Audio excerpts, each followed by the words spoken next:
Welcome back to our Worth Playing series. Today we're going to see if Overlord is worth playing in 2021. To start with, I'd like to apologise to my subscribers for not uploading in a while. I got lost in the New World MMO pretty heavily when it was released, and no, not now, go away. Anyway, first released to various platforms back in June 2007, Overlord was received positively overall, achieving high scores on most platforms. My goal here today is to see if this game stands up to 2021, to give it a brief review should you may want to play it. With that out the way, let's play.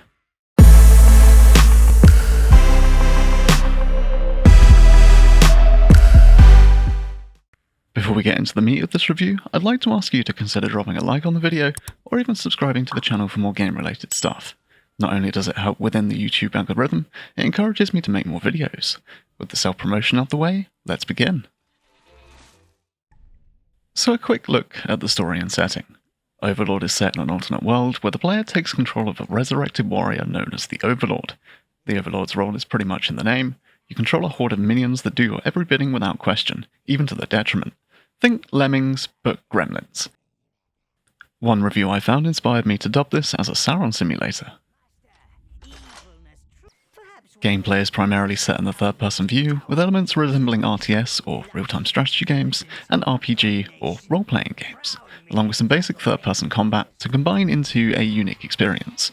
Minions can be directed to destroy enemies, loot objects, and clear obstacles, among other things.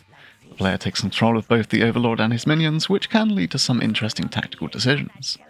Minion AI is generally pretty decent. You can send them off to hard-to-reach areas with a manual control option. At first, controls felt a little clunky as you're controlling both the Overlord and his minions at the same time. However, I find myself getting used to this pretty quickly, and the controls ended up feeling intuitive and well thought out for a console to PC port. If you've directed your minions in a general direction, they will loot, kill, and destroy at will. They'll also bring other things back to you if they find them, such as gold as well as health and mana potions. Certain amounts of minions will be required for certain things, like opening a gate or carrying an object back to the tower for future use. When I say minions are loyal, they're loyal to their death. Thankfully, the game makes them easy to replace with plenty of summoning spots around, assuming you have the life essence to pay to raise them.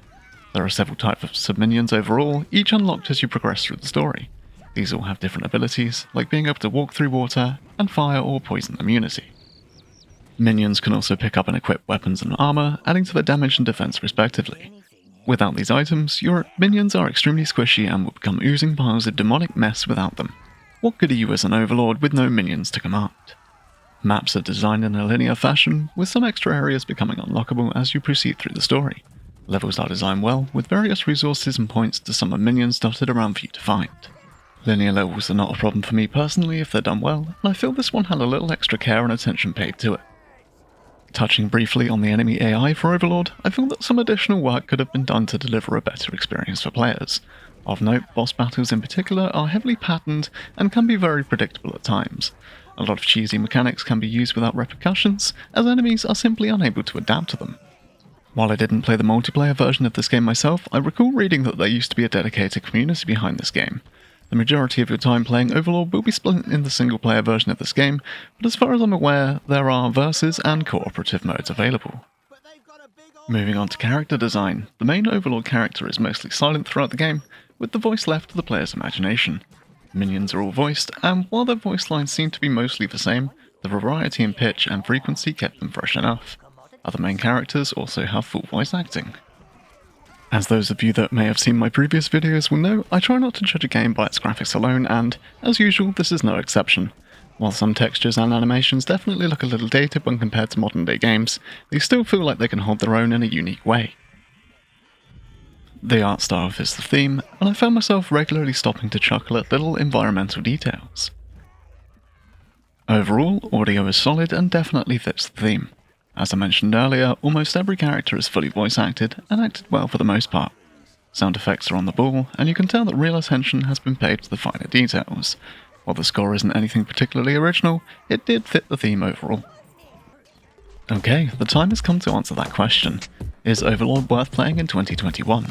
With everything that I mentioned previously, weighing up the pros and the cons, I believe this to be a game that should be played firsthand to be experienced fully. While it doesn't deliver anything particularly unique to the table, the combination of RTS and RPG elements really make this something worth noting. The combination of comedy and tongue-in-cheek jokes make this a special experience that should be enjoyed by fans of both genres in 2021. Overall, I would rate it 6 out of 7 lemons. Have you played this game? What did you think if so? If not, think you'll be playing after this video? Either way, let me know in the comments below. Just quickly before we wrap things up, I'd like to thank everyone that has watched, liked, commented and subscribed to the channel over the last couple of months. Each of these things encourages me to make more videos and grants greater exposure to more people like you via the YouTube algorithm. Thank you for sticking with me while new world consumed my life. I'll try to move back to regular video uploads once more. As always, thank you so much for watching, don't forget to like and subscribe, and I'll see you in the next one.